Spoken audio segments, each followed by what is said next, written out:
YSRCP senior నాయకుడు పెద్దిరెడ్డి రామచంద్రారెడ్డిపై రాజకీయ కక్షతోనే ఆయన అటవీ భూములు ఆక్రమించారంటూ మీడియా తప్పుడు కథనం అచ్చేసిందని, ప్రభుత్వం దానిపై ఏ విచారణ చేసుకున్నా ఆయన కడిగిన ముత్యంలా బయటపడతారని వైఎస్ఆర్సీపీ చిత్తూరు జిల్లా అధ్యక్షులు టీటీడీ మాజీ చైర్మన్ భూమన కరుణాకర్ రెడ్డి స్పష్టం చేశారు.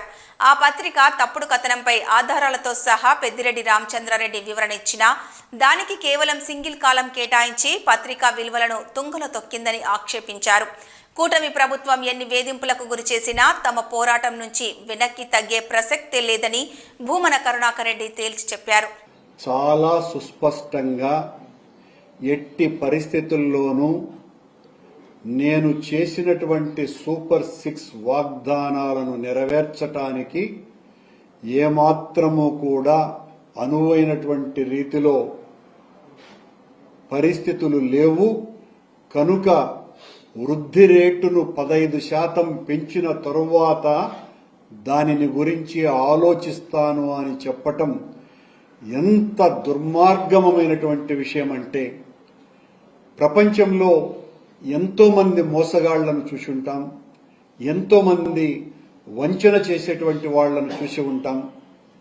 కానీ ఒక ప్రజానాయకుడిగా ఉండి ప్రజలకు మేలు చేయటానికే కారణజన్ముడుగా జన్మించినాను అని తన అనుయాయుల చేత పొగిడించుకునేటువంటి చంద్రబాబు నాయుడు గారు చేసినటువంటి ఈ ప్రజా వంచన అన్నింటికంటే చాలా దుర్మార్గమైనటువంటిది.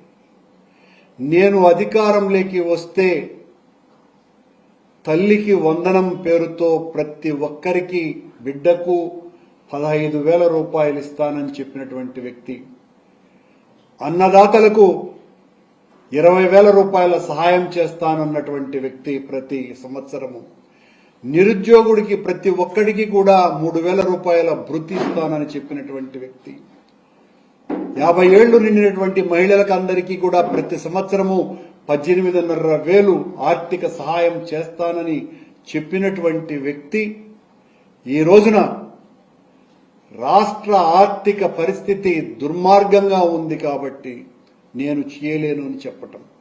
ఇదే చంద్రబాబు నాయుడు గారు, పవన్ కళ్యాణ్ గారు, ఆయన కూటమిలో సాగేటువంటి పురంధరేశ్వరి గారు, వీళ్ళంతా కూడా ఎన్నికలలో ప్రచారం చేసినప్పుడు రాష్ట్ర ఆర్థిక పరిస్థితి కకావికలమైపోయింది, తునాతునకలైపోయింది.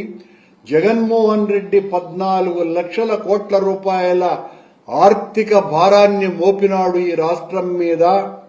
ఈ రాష్ట్రం